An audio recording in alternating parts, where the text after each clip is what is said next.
Sur Satellite FM TV 96.5, le Zénith de l'info. Il est 18h. 18h.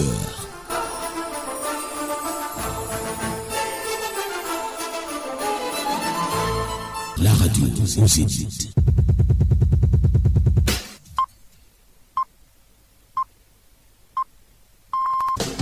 Écoute la radio.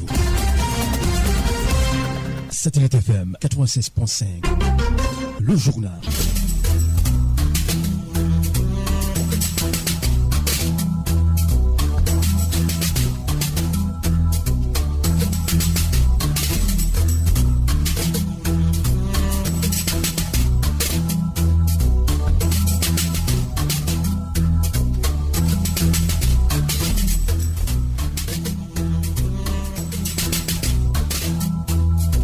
Mesdames, Messieurs, bonsoir. 18h à Yaoundé, bienvenue au journal.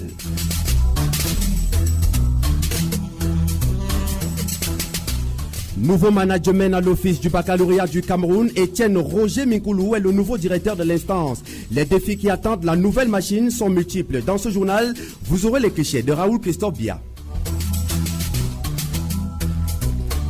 Le savoir-faire de la jeunesse camerounaise était en vitrine depuis ce matin au musée national ici à Yaoundé. C'est à la faveur la 11e de la fête de la jeunesse. Il s'agit des activités de 11 jours jusqu'à la célébration. Abdul Karim Nassourou, directeur économique de la formation des jeunes au ministère de la jeunesse et de l'éducation civique, était face au micro de la rédaction. En sport, l'Indian International Boxing Junior, Clotilde Dessian vient de remporter la médaille d'or dans la catégorie de 75 kg. La bataille était donc face à l'Indienne Boire-Seré. Voilà pour le sommaire. Satellite FM TV, le Zénith de l'info. Bonsoir à tous, je suis Hippolyte Nama à la présentation. 52e édition de la fête de la jeunesse. Le ministère de la jeunesse et de l'éducation civique a lancé la 11e de la jeunesse ce jour à l'esplanade du musée national. Il s'agit de 11 jours d'activité jusqu'à la célébration le 11 février prochain. Durant cette période, les visiteurs découvriront le savoir-faire des jeunes. Pour plus de détails, je vous propose d'écouter Abdul Karim Nassourou, directeur économique de la formation des jeunes au ministère de la jeunesse et de l'éducation civique. Il est au micro de Zavé Pierre Essomba. La 11e de la jeunesse, en fait, c'est un concept innovateur que le ministère de la jeunesse et de l'éducation civique a mis en place pour que la jeunesse puisse magnifier la célébration de la fête de la jeunesse sur une période allant, n'est-ce pas, du 1er au 11 février. Avant, cette période s'étalait sur une semaine et on l'appelait la semaine de la jeunesse. C'est l'innovation qui a été créée cette année. Donc, au lieu de parler de la semaine de la jeunesse, on parle de la 11e de la jeunesse parce que les activités, les festivités s'étendent du 1er jusqu'au 11 février. Et dans cette 11e, il y a plusieurs activités, notamment le village jeunesse, qui regroupe en son sein une plateforme de tous les intervenants en faveur, n'est-ce pas, des actions de la jeunesse. Donc, vous avez d'un côté le gouvernement, vous avez de l'autre côté le secteur privé, vous avez par ailleurs les partenaires au développement, vous avez les jeunes eux-mêmes. Donc tous ces acteurs se retrouvent en un lieu unique pour exposer, faire tenir des conférences, pour échanger avec les jeunes sur les diverses préoccupations que ces derniers ont par rapport à leurs projets, par rapport à leur vécu quotidien, par rapport à tout ce que le gouvernement fait pour cette jeunesse.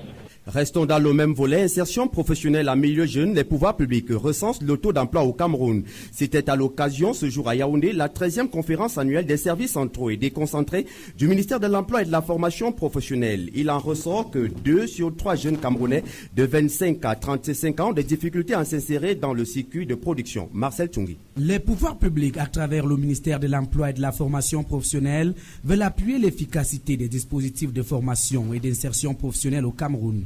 Et pour ce faire, le MINFOP s'interroge sur la valeur réelle des dispositifs institutionnels, stratégiques, économiques, financiers et opérationnels mis en œuvre par le gouvernement. Il en ressort donc que 2 sur 3 jeunes Camerounais de 25 à 35 ans ont des difficultés à s'insérer dans le circuit de production malgré la crédibilité reconnue jusqu'ici au centre d'excellence agréé par le MINFOP. Nestioufou Mangchou est délégué départemental du MINFOP dans l'Ombui, région du Nord. Le discours d'ouverture de notre ministre, son Excellence Zakari Perevet, que surtout Camerounais, jeunes Camerounais formés, il n'y a qu'un seul qui trouve la voie d'insertion dans une vie économique. Les questions d'emploi, de formation et d'insertion étant transversales, il est fort opportun que les pouvoirs publics mettent un accent sur l'identification et l'évaluation des dispositifs. Claude Bernard Telem, délégué régional du littoral. Il nous est difficile de suivre la qualité de formation dans ces structures-là. Ce que nous faisons sur l'instruction du ministre de l'Emploi et l'appui, moi je parle au nom de la région du littoral, nous avons lancé une large campagne d'assainissement. Nous voulons amener tous ces centres-là vers la légalité. En cette 13e conférence annuelle des services centraux et déconcentrés du MINFOP, un nouveau souffle est impulsé dans le secteur de l'emploi et de la formation professionnelle au Cameroun. Étienne Roger Minkoulou, je vous l'annonçais en titre, est le nouveau directeur de l'Office du baccalauréat du Cameroun. Il a été promu à ce poste hier en remplacement de Zakari Mbachogo qui quitte le fauteuil après 19 ans. L'Office du baccalauréat du Cameroun, il faut le dire, 23 ans après sa création, n'a pas totalement entrepris toutes les réformes sur la gestion et l'organisation des examens du second cycle de l'enseignement secondaire général de langue française. Quelques clichés avec vous, Raoul Christophe Bia. Une nouvelle ère s'ouvre à l'Office du baccalauréat du Cameroun, le docteur Zakari Mbachogo. Après 10 ans d'intérimaire et 9 ans comme titulaire de l'organisme sous tutelle du ministère des enseignements secondaires, laissera un héritage à Étienne Roger Minkoulou. Mbachogo, qui aura connu quelques manquements dus à des résistances, aux égaux, aux mutations sociales et pédagogiques, mais aussi aux contraintes budgétaires. Et puisqu'on parle de contraintes budgétaires, le nouveau patron de l'organe chargé d'organiser des examens officiels du second cycle des enseignements secondaires dans le système francophone devra batailler pour voir sortir de terre l'immeuble siège de l'office. 19 ans de règne que Zakari Mbachogo aura tout essayé pour voir enfin l'office du baccalauréat posséder ses propres installations. L'office du bac qui est actuellement en location de 2 immeubles qui coûtent une bagatelle somme de 50 millions de francs par an, défalqué dans son budget de 2 milliards, alloué par la tutelle financière à titre de subvention. L'immeuble siège de l'institution réclame une somme de 2 milliards pour sortir de terre, dont 450 millions de francs seulement pour les travaux de terrassement. C'est donc, pour Étienne Roger Minkoulou, un défi énorme après que son prédécesseur ait tout tenté. D'ailleurs, il pourra consulter, dès sa prise de fonction, si les 250 millions alloués depuis 2013 sont toujours disponibles dans le compte de budget d'investissement. L'autre casse-tête du nouveau patron de l'OBC sera incontestablement la gestion biométrique de la délivrance des diplômes pour sonner le glas de la rupture avec le faux dans ce domaine. Du système biométrique à celui de l'informatisation des enrôlements des candidatures aux examens organisés par l'Office, resté jusqu'à ce jour très archaïque et critiqué de tous. Étienne Minkoulou devra aussi, tout comme son prédécesseur, se frotter à la fameuse question pour ou contre la suppression du probatoire. Enfin, le nouveau patron de l'Office du baccalauréat du Cameroun doit aussi convaincre la tutelle de lui accorder les points focaux régionaux pour faciliter la transmission et le transport des épreuves. Et l'Office du baccalauréat du Cameroun doit d'ici quelques mois passer de simple direction d'organisme sous tutelle à une direction générale, une tâche qui s'annonce donc ardue pour le nouveau patron. Le Haut Commissariat des Nations Unies pour les réfugiés HCR cherche 82 milliards de francs CFA. Les fonds permettront à l'organe de soutenir les réfugiés dans la zone du lac Tchad, victimes des violences de la secte terroriste Boko Haram. Sont concernés par cette aide 208 000 réfugiés nigérians et leurs hôtes du Cameroun, du Tchad et du Niger. Le cri du HCR a été lancé hier. Il y a eu grève hier à Maroua, les motos-taximens donc qui ont observé un mouvement d'humeur. Les conducteurs de motos qui ont bloqué la circulation après la mise aux arrêts de l'un des leurs à la suite d'un accident de circulation. Les autorités administratives ont dû faire recours aux mesures fortes pour ramener le calme. Aboubakar Dewa nous appelle de Maroua. Tout est parti d'un accident de la circulation. Alors que le trafic était fluide dans la ville de Maroua, un mototaximan qui roulait à vive allure percute un civil au rond-point de la préfecture du Diamari. Les éléments du commissariat de sécurité publique de Maroua, qui étaient en patrouille non loin de là, descendent sur les lieux. Le civil, grièvement blessé, est transporté d'urgence à l'hôpital régional de Maroua. Le mototaximan, mis en cause dans l'accident, est mis aux arrêts. Il est conduit manu militari dans les locaux de la brigade de recherche. Un traitement que n'apprécieront pas les mototaximans de Maroua. poussés, ces derniers manifestent leur mécontentement. En grand nombre, ils investissent la route et bloquent la circulation avant d'assiéger les locaux de la préfecture du Diamaré. Dans la foulée, ils scandent des slogans hostiles au préfet et aux éléments des forces du maintien de l'ordre. Le préfet du Diamaré, Ernest Samuel Christian Ebele, entend des négociations avec les mototaximans en furie en vain. L'autorité administrative somme alors les grévistes de libérer la voie publique. Ils se butent au refus pour tempérer des bensikineurs. Les éléments de la compagnie de gendarmerie de Marois interviennent et dispersent la foule à coups de gaz lacrymogène et de matraques. Les mototaximans prennent la place de tempête, abandonnant derrière eux plusieurs motos. Les engins sont actuellement en fourrière et actuellement la situation est revenue à la normale dans la ville de Marois.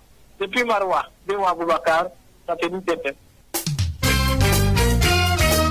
Satellite FM TV, le zénith de l'info. 18h10 à Yaoundé, vous écoutez le journal. Lutte contre l'épilepsie au Cameroun, une équipe de neurologues français vient de séjourner dans la ville de Tui, c'est dans le département du Mbamekim. Le groupe de médecins avait pour mission de diagnostiquer les personnes atteintes de cette maladie et de leur administrer des soins. Armand Bethem, en ligne de Bafia. La zone du Grand Bam dans le centre Cameroun est fortement menacée par l'épilepsie. La situation devient de plus en plus inquiétante, d'autant plus qu'elle affecte les jeunes et c'est leur avenir qui prend coup. Dans le souci de mieux voir sur cette maladie, le diocèse de Bafia, à travers le centre de santé catholique d'Ntui, a initié une campagne de consultation ces derniers jours en partenariat avec une équipe de neurologues venus de Normandie. Sœur Martine, initiatrice du projet. Il y a quelques années, j'ai rencontré ces neurologues au niveau de l'hôpital central de Yaoundé, où ils venaient justement consulter, faire même des opérations chirurgicales. Je leur ai demandé s'ils pouvaient descendre dans le bassin en Tui où se trouve vraiment cette maladie. Après plusieurs années d'échanges, ils ont décidé cette année être là. Pour les parents de ces jeunes gens, la venue de ces médecins est une aubaine afin d'avoir une tentative de solution à leurs problèmes. Mais avant, il faudra parcourir les différentes étapes initiées ici pour savoir si effectivement le patient souffre de l'épilepsie ou non. France Lapage, infirmière technicienne. Voilà, donc on installe le patient sur cette chaise, on met un casque avec des électrodes et après on branche sur le casque et on réalise l'examen qui dure à peu près entre 10 et 15 minutes. Voilà. Ces médecins regroupés en association veulent en découdre avec ces mal qui touchent une bonne frange de la population. Professeur Louis Vallée, médecin. Comme tout projet de recherche, ça prend du temps, de l'énergie, beaucoup de moyens humains aussi, de réflexion et on va peut-être arriver à comprendre le mécanisme. Si on comprend le mécanisme, on va trouver à ce moment-là le médicament le plus adapté. La tâche s'annonce donc difficile, mais pas impossible. De retour d'Ntui, Yves Armand Bethem, Satellite FM. Le phénomène de fausse identité prend l'ampleur sur les réseaux sociaux. Des actes que les Camerounais condamnent fermement. Néanmoins, une loi a été adoptée au Cameroun pour traquer les contrevenants. C'est ce qui ressort donc de ce reportage estampillé Antoine Okala. Assis derrière un callbox, pianotant sur leur téléphone Android, Eric et Valère sont connectés et conversent avec leurs amis sur les réseaux sociaux. Pour eux, ce sont les mauvaises intentions qui peuvent entraîner les uns et les autres à créer des faux profils sur les réseaux sociaux. Les gens qui mettent les fausses identités, c'est parce qu'ils ont des arrière-pensées. En fait, c'est des gens qui veulent utiliser les réseaux sociaux pour faire des choses qui ne sont pas correctes. La malhonnêteté, si quelqu'un a eu à commettre soit un meurtre, soit un forfait, et lorsqu'il est cherché, il peut poser une mauvaise identité. Au moment de recevoir les demandes d'amitié des personnes qui ont des identités suspectes sur les réseaux sociaux, les réactions entraînent le doute au préalable. Fausse identité, je ne peux même pas d'abord reconnaître ceux qui sont là. Moi, je n'accepte que des demandes d'amis, des gens qui sont bien identifiés, que je reconnais. Ce n'est que ces gens-là que j'accepte. Je ne peux pas accepter. Je peux quand même le prendre, mais quelques temps après, si je me rends compte qu'il est une mauvaise personne, je vais rompre l'amitié. Toutefois, les Camerounais condamnent cet acte. C'est un terrain de liberté dans ce qu'ils veulent. Donc, la liberté, c'est comme un couteau à double tranchant. Ça nous aide même, mais aussi il y a le mauvais côté. C'est un peu comme l'homme, il y a le mauvais côté, le bon côté. Il n'y a personne qui peut apprécier une fausse identité. Il n'y a que les malhonnêtes qui peuvent donner les fausses identités. Je ne sais pas comment moi j'ai mon nom, mais je n'ai pas donné que le nom de quelqu'un d'autre. Ça veut dire que Je ne suis pas sûr. Les raisons diverses sur le choix des profils sur les réseaux sociaux des uns et des autres. Serge Ndunda, avocat au barreau du Cameroun. Simplement, sur le plan du débat, en fait, l'individu, c'est simplement un profil dans les réseaux sociaux, et un individu, et avec ce profil, on fait des actes de guerre. C'est repréhensible, des informations sur les réseaux sociaux, autant il faudrait des actes d'infraction. Certaines personnes peuvent perpétrer, etc. de la loi. Qualifier un profil de faux devrait d'abord faire l'objet d'une enquête. Parce que l'apport de la preuve de l'achat de la preuve intégrant à l'église, à l'aide d'un fait, pourrait alléger le fait qu'il a créé un faux. Mais est-ce que tu vas rapporter la preuve? Encore que, qu'est-ce qu'on entend par faux? Moi, je peux avoir plusieurs comptes. Je peux m'identifier avec mon prénom, et puis faire notre compte, un autre compte avec mon autre prénom. On ne parlera pas de faux. L'appréciation des profils sur les réseaux sociaux dépend de tout un chacun. Parlons un peu de culture dans ce journal avec la rentrée littéraire 2018 qui a eu lieu ce jour au Centre culturel de Yaoundé. Au menu, exposition des œuvres littéraires et séances de lecture. L'on s'intéresse ce jour à la lecture, un exercice qui permet, il faut le dire, de prendre connaissance d'une pensée. Les Camerounais lisent-ils encore? Cette question a été posée à l'homme de la rue ce matin. Il s'exprime dans ce reportage de Marguerite Tonga. Lire, c'est avant tout s'instruire ou encore acquérir des connaissances. Cette action fondamentale de toute chose intègre encore certaines habitudes des Camerounais. Marc Mvon. Je lis, mais plus les journaux d'information et la Bible, parce que je suis un chrétien. Je lis les littératures chrétiennes et les journaux d'information pour m'informer de l'actualité nationale et internationale. Bien qu'il soit confronté à ses obligations quotidiennes, Marc est l'un des rares qui ne peut se passer de son livre. Il y a des jours où, quand je me concentre, je ne suis pas là. Je peux lire tout ce livre par jour. Comme ça, je pris ça l'autre jour. Je lis en 6 heures du temps. Ça, c'est un grand homme de Dieu qui a écrit ça, Zakaria Tanefoum. Je vois le titre. La stabilité, c'est un masque. Beaucoup de gens se cachent derrière la stabilité alors qu'en réalité, c'est un masque. Cependant, les romans et autres œuvres littéraires cherchent difficilement des lecteurs au Cameroun. Une situation qui repose sur divers facteurs, explique Jean-Louis Assé, libraire. Les Camerounais ne lisent pas. Si vous constatez, il n'y a plus de bandes dessinées dehors. Et tu ne peux plus trouver Zembla, Kim, tout ça, ça ne sort plus. Parce qu'à un moment là, ça ne se vendait pas. Et puis, nous, on a lâché. Maintenant, on ne parvient plus à trouver des grands auteurs comme Cheikh Anta Diop, Cheikh Hamidou Kane, Aimé Césaire. Tu peux faire 3 ou 4 mois avant que quelqu'un ne te pose une question si tu peux avoir un roman de tel. L'éloignement, voire le manque des bibliothèques, la pauvreté, l'absence d'une politique du livre posent encore la problématique de la lecture dans notre pays. Un état de choses qui ne facilite pas la culture du livre. Peut-être que c'est l'avènement de la télé et puis ils ont d'autres distractions. Parce que si vous constatez, il n'y a pas que de romans. Même les vidéoclubs, les films, les cinémas ont fermé. Et comment faire pour promouvoir la lecture au Cameroun? Des solutions sont évoquées. Ça ne peut être que la sensibilisation par le pouvoir public parce que la littérature aussi, ça instruit. Et aussi les enseignants en général, encourager la nouvelle génération. Ce qu'il faut faire, c'est ramener les gens chercher à lire parce que ça, avec la lecture, on progresse même mentalement. C'est quand on lit qu'on a des connaissances. Et on ne peut pas payer comme ça sans avoir lu.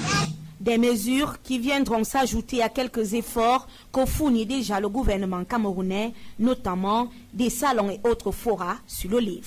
Il faut dire que cette rentrée littéraire se tient dans un contexte où le marché du livre connaît une nette amélioration au Cameroun depuis quelque temps, y compris la fréquence des lectures des Camerounais. Je vous propose d'écouter le directeur du livre au ministère des Arts et de la Culture, Mbala Elanga, est au micro de la rédaction. Quoi qu'on dise, si on regarde par exemple les chiffres de vente des livres de certains diffuseurs, il est évident que les gens lisent quand même. Ils achètent des livres, sinon on n'aurait pas de chiffres d'affaires aussi élevés.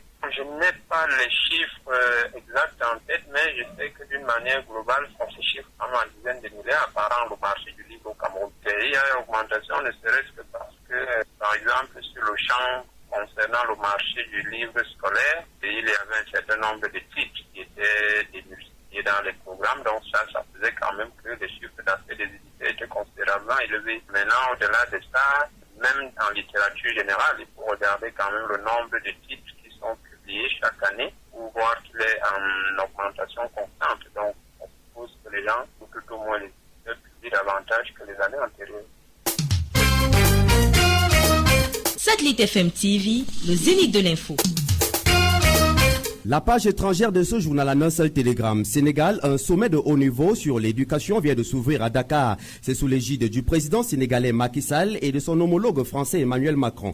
Et les questions pour les organisations internationales, la société civile, les institutions, les acteurs privés de lever les fonds pour soutenir l'éducation dans les pays en développement. Le sommet est également l'occasion de réfléchir sur les politiques des défis éducatifs des pays. En sport, Clotilde Essiamé vient de remporter la médaille d'or de sa catégorie de 75 kg face à Boua Souedi de l'Inde. C'était donc la finale de l'Inde International Open Boxing Junior qui s'est disputée cet après-midi. Championnat d'Afrique des Nations Maroc 2018, les Lions A' de l'Atlas affrontent les Super Eagles A' du Nigeria en finale dimanche prochain à Casablanca. Claude Vilongo. Maroc-Nigeria constitue donc l'affiche de la finale de la 5e édition du CHAN 2018. Les deux nations ont obtenu leur ticket hier au terme de demi-finales riches en spectacles.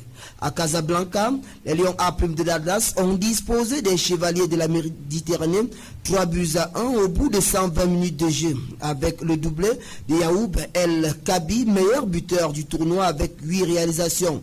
Dans la deuxième confrontation, les Super Eagles A' ont difficilement dominé les Crocodiles du Soudan, 1-0. Une réalisation de Gabriel Okechukwu. Le Nigeria, 3e en 2014, ambitionne hisser sur le toit du continent face au Maroc, qui sera également à sa première expérience, mais qui peut compter sur son public. Coup d'envoi de la rencontre, dimanche 4 février à 20h à Casablanca. Rappelons que le match de classement se joue samedi 3 février, toujours à Casablanca, à partir de 20h entre la Libye et le Soudan.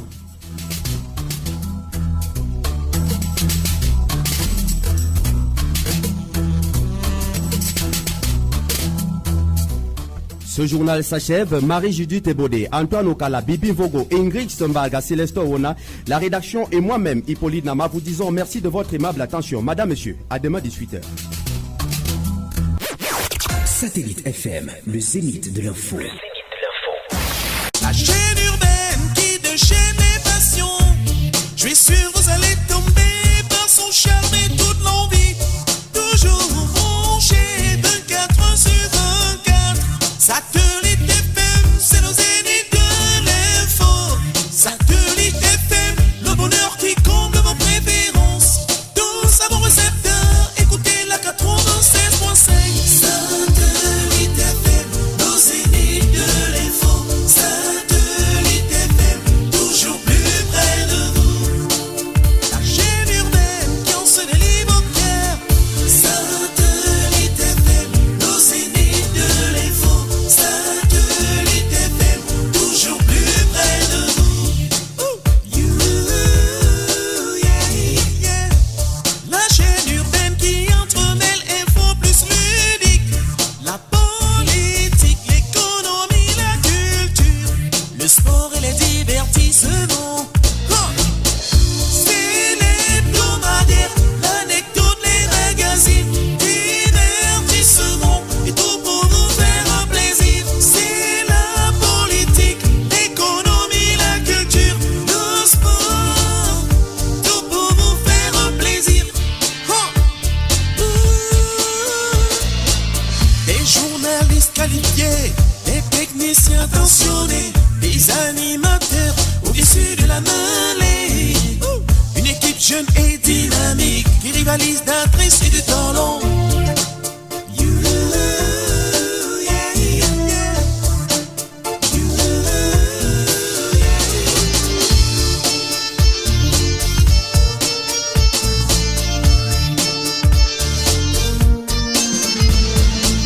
Je suis sûr vous allez tomber par le charme et toute l'envie.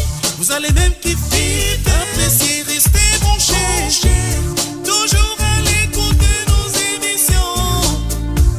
Votre plaisir c'est notre satisfaction. Toujours à l'écoute de nos émissions. Votre plaisir c'est notre satisfaction.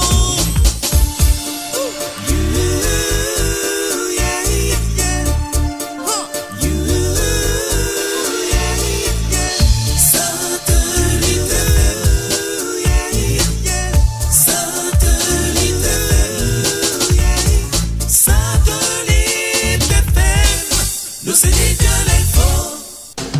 satellite.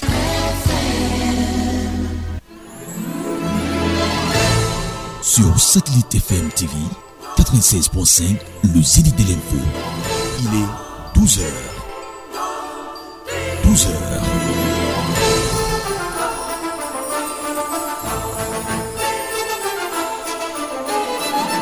La radio au Zénith.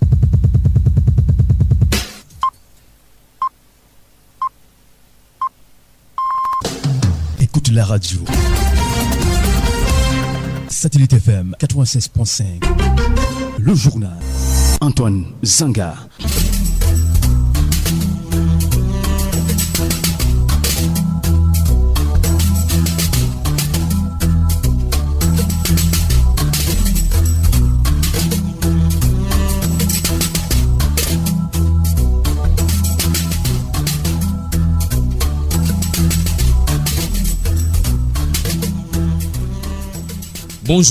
Bonjour mesdames, messieurs, bienvenue aux 12h, tout de suite le sommaire.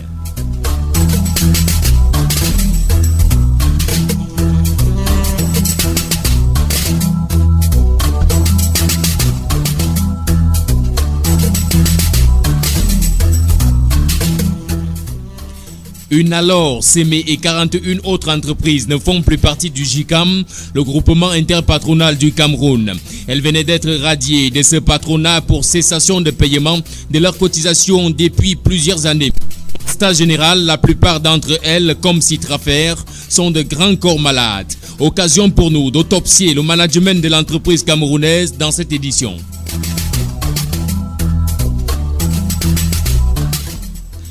Présentation de vœux avec robinet sec dans une ambiance pas très électrique. Le ministre de l'Eau et de l'Énergie se soumet à cet exercice ce jour, alors que les populations de la ville de Yaoundé veulent plus d'eau et moins de délestage en 2018. Leurs vœux à Basile Tanganakura, c'est dans ce journal. Et puis, à l'étranger, Raila Odinga, investi président virtuel au Kenya. L'opposant a organisé une cérémonie de 10 minutes pour s'auto-proclamer président de la République. Il avait contesté les résultats de la présidentielle d'octobre dernier, scrutin remporté par Uhuru Kenyatta, actuellement véritable chef de l'État kenyan. Mesdames, messieurs, voilà pour le sommaire. Satellite FM TV, le Zénith de l'info. Justement, mesdames, messieurs, vous écoutez l'information au Zénith. Vous êtes sur Satellite FM et c'est le journal. Le ministre du Commerce organise dès ce jour la vente promotionnelle de poissons d'eau douce. Cette opération de 3 jours à l'esplanade de l'immeuble Rose permet de lutter contre la vie chère. Notre reporter Sandrine Bollet est allée sur les lieux pour s'enquérir de la situation. Voici son reportage. Le poisson d'eau douce est à l'honneur ce jour. Enfoui dans de grosses bassines d'eau, ce poisson de luxe attire les convoitises. Ce mercredi matin, à l'immeuble Rose de Yaoundé, les clients font des allées et venues. Vu que le kilogramme est revu en baisse de 3 000 francs à 2 300 francs, c'est quand même une aubaine, histoire aussi de changer de goût, disait cliente. C'est juste pour essayer de changer de goût, parce que manger le poisson de la poissonnerie chaque jour, il faut aussi voir la différence entre le poisson d'eau douce